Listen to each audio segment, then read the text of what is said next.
here to photograph one of the biggest elephants in the world, which is Craig.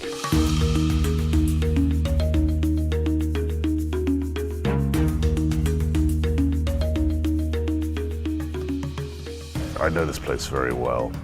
Which way? I know its strengths and I know its weaknesses. But if they're going too far west, I'm just going to get pictures of their arses. You have to harness and leverage the strengths. The strengths are the size of the elephants, the landscape, which the topography is very flat, the fact that Africa's biggest mountain is behind us, and the fact that people here know me. The weaknesses are that it's been very well photographed. You have to set the bar very high on what is a picture that people need to see.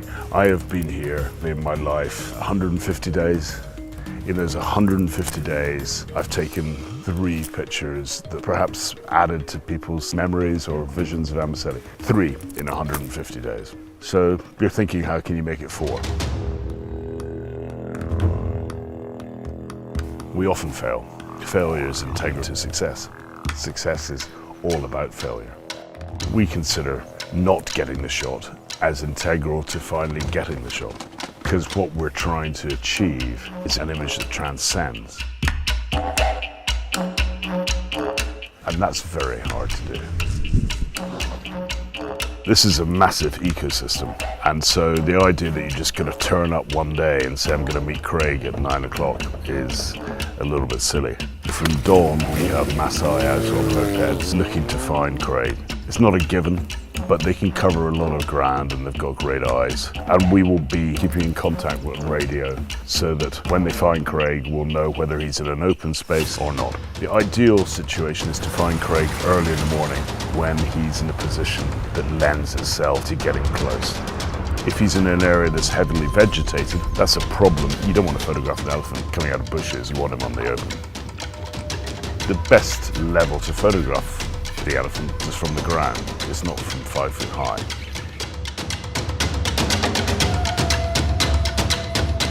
You're here to immerse yourself into their lives, their habitat, and that means getting on the ground.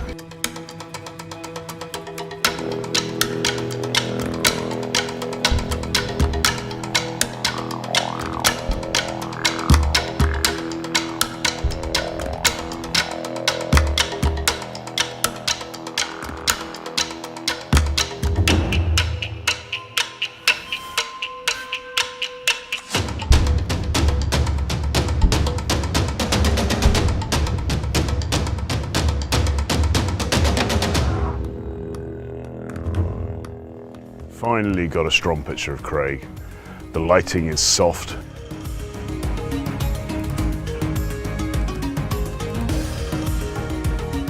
Had confidence in the ranger and my guide, Juma, and yeah, it worked. It's a strong picture. The credit's to Craig, not to me. The idealists, of which there are many in the world in 2020, look up in the sky and see no planes and they go, that's great for the environment, that's great for the animals that live in this environment.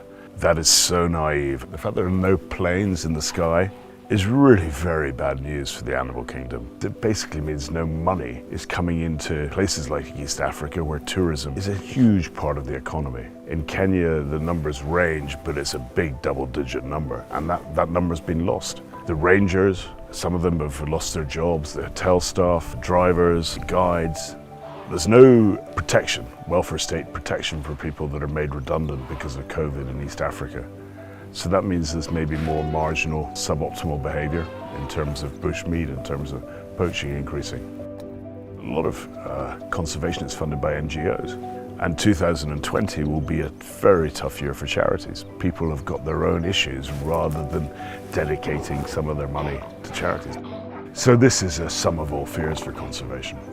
And that's one of the reasons I'm here to work with Space for Giants to try and give as much money back as we can. I think it's an absolute necessity, given the incredible privileges I've had in filming and seeing the things I've seen, to give as much back to make sure future generations can possibly see what I've seen. So I do have a responsibility both in terms of awareness and fundraising.